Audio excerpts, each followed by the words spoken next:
What's up, everybody? My name is Joe Brown, and this is Heresy Financial. We got really two big surprises from Powell today. The FOMC meeting concluded, came out with a press conference, answered a bunch of questions, and really there were two things that happened during this press conference that personally I was very shocked and surprised about. So obviously we've got the boilerplate stuff that nothing changed on interest rates, nothing changed on their asset purchases.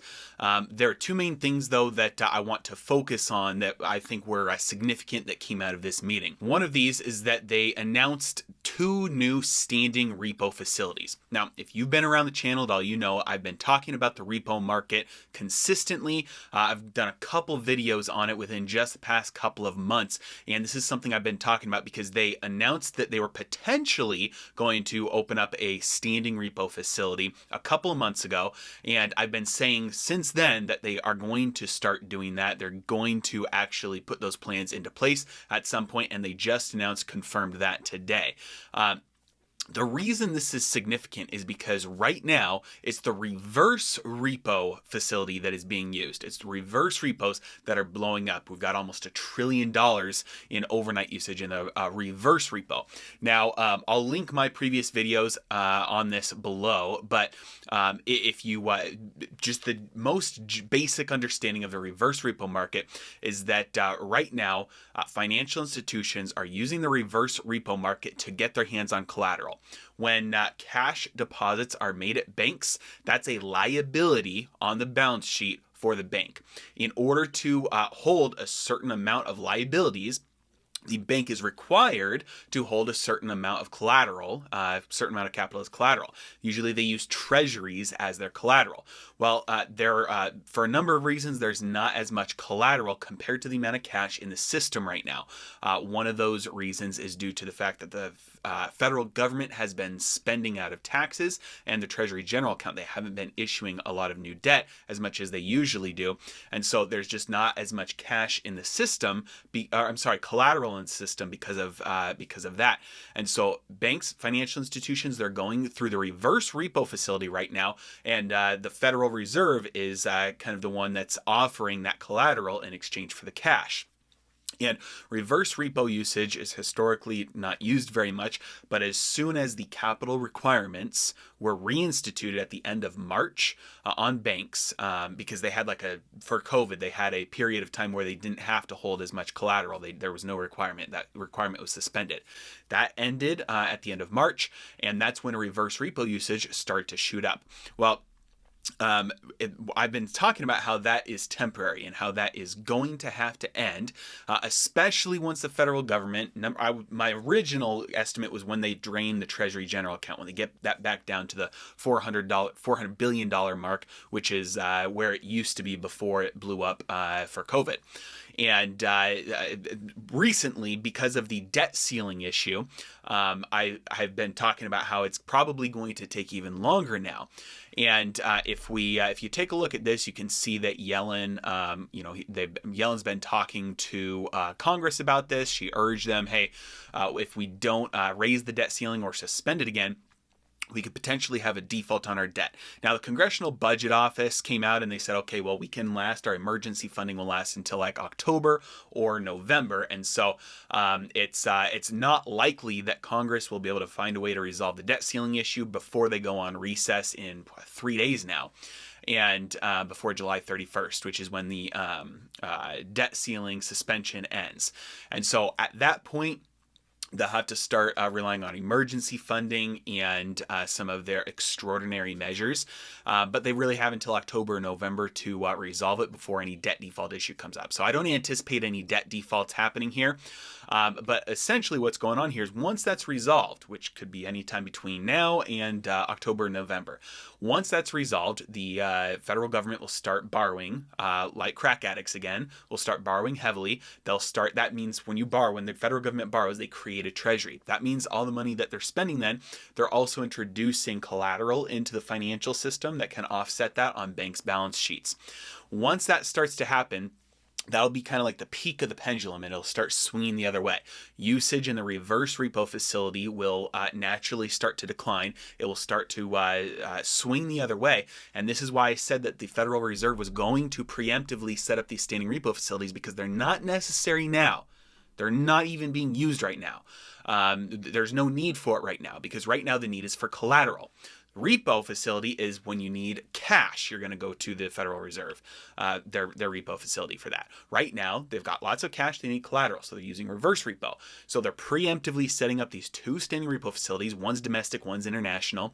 And that is because they understand very soon here, it's going to swing back the other way, and there's going to be a scramble, or there could be a scramble for cash instead of collateral.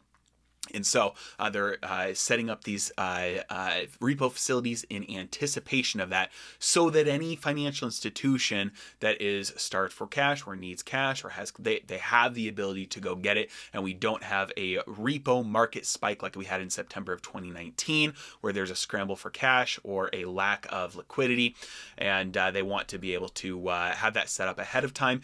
Basically, instead of being the lender of last resort, instead of being there to back up the markets, they're increasingly becoming more involved and infiltrating every area of the market, to where they're kind of absorbing the whole financial market on themselves. So that was a surprise to me that they announced that this early, but they got it set up probably just in anticipation of whenever this debt ceiling issue is fixed. That's when the pendulum will kind of have reached its peak. So that was the first thing. The second thing that was a surprise to me was that Powell, he defined what transitory meant. And it was funny, if you were watching it, he's always giving really vague explanations and opaque descriptions of things. Like, there are a lot of softball questions usually lobbed up to Powell during these press conferences. Like, one of the questions was, let's see, what was the question? He said, what does a substantial further progress mean? Fed has talked about, until we make substantial further progress towards our goals, we're not going to do anything about inflation, blah, blah, blah. So they're like, hey, what does that mean? And he basically said, we don't have any specific numbers to give you. So they're basically, winging it. So they're always giving answers like that. Powell's always saying things that are very vague and opaque. But somebody asked, I'm glad they asked a little bit harder questions this time, not nearly as hard questions as they should, but one question was, you've been saying inflation is transitory, what does that mean? And he basically said what I said in my last video on inflation, which is transitory. The word transitory refers to the rate of change for inflation. Transitory does not refer to the absolute level of prices. And he very clearly articulated, when we say inflation is transitory, we mean prices are going to jump up and then they'll stop increasing. And he explicitly said transitory does not mean that we expect prices to fall again. So very clearly, Powell laid out that his definition and the Fed's definition for transitory inflation refers to the rate of change, meaning they fully expect that prices are increasing right now. Prices will continue to increase to a certain point, and then they'll stop increasing and will not go back down. He confirmed the Federal Reserve expects prices will be permanently higher, and this current rate of inflation, the current change in prices, the rate of change will continue until it stops, whenever that is. That's what transitory means. And then from then on, prices will go back to increasing at the regular rate of, on average 2%. And so the whole transitory narrative, it's very cleverly deceptive, because it lulls people into a false sense of security that, hey, these people at the Federal Reserve that are supposedly experts and they've got control of the economy, they're telling us that these higher prices are temporary and that we'll be able to afford life better later on. And that's just not true. Prices are permanently higher. Now, the last question that I'm really glad was asked during this press conference was, would the Federal Reserve start to try and deal with inflation if it looked like inflation was running out of control, even if the labor market hadn't met their goals yet, even if they hadn't reached maximum employment or reached substantial further progress with their economic metrics? And so basically the answer was, well, we expect that our goals will be met. So completely dodged the question, didn't answer it. And really it comes down to this. If the Federal Reserve tries to do anything to clamp down on inflation, it will crash everything. We'll get a deflationary death spiral. That's just the nature of how these things work. When you create market distortions and you do not allow the froth to fizzle out, you do not allow the malinvestments to encounter bankruptcies, you don't allow any of the small you don't allow any pruning for the health of the tree. You don't allow any small fires and all the dead wood burns up. Eventually what happens is you encounter a devastating forest fire that wipes out everything. And the fact of the matter is that we've had a lot of intervention, and that intervention has allowed a lot of dead wood to build up in the economy over the past 20, maybe even 30 years now.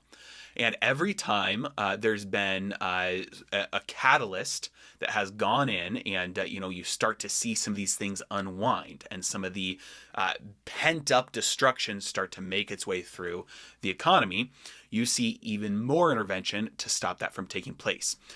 You see more printing, you see lower rates, you see more bailing out of the economy, you see more debt being purchased by the Federal Reserve, debt that would be it would be junk. It would be zero. Rates would be sky high.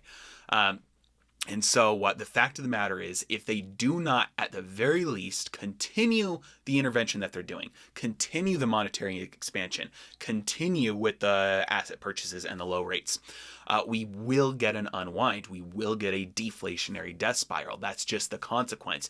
You've been building a bigger and a bigger and a bigger dam to hold back the waters that are continuing to rise. And if you don't continue to build that higher dam, eventually the water will start spilling over. So you have to build a bigger dam. But eventually it gets to the point where the dam just breaks.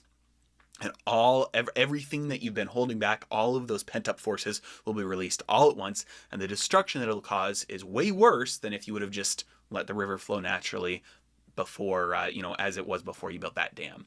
So that's essentially what's going on with his answer of why, are you going to do anything about inflation even if we haven't met you haven't met your goals with substantial further progress on labor markets and stuff, is because basically they can't. They can't do anything about inflation, especially if they haven't met their other goals, because it will only make everything else much worse. It will cause a stock market crash, real estate market crash, everything, deflationary death spiral. And so ultimately, that is the reason why he completely deflected that question and didn't answer it, because they can't do anything about it. So I really enjoyed the little bit harder questions this time. I wish they'd get a little bit harder, but those two big surprises. Number one, they're opening up those standing repo facilities, one domestic, one foreign. That's something that I've been saying they were going to do for a while, and they're doing it now in anticipation of the federal government starting to issue new debt again and having that pendulum swing the other way from a need for collateral to a need for cash. The other thing was the definition of transitory that the Federal Reserve admitted. Prices are going up and they're never going to come back down. They'll, at the very best, just keep on going up at a slower rate than they are right now. So, as always, really appreciate you guys. Thank you so much for watching. Have a great day.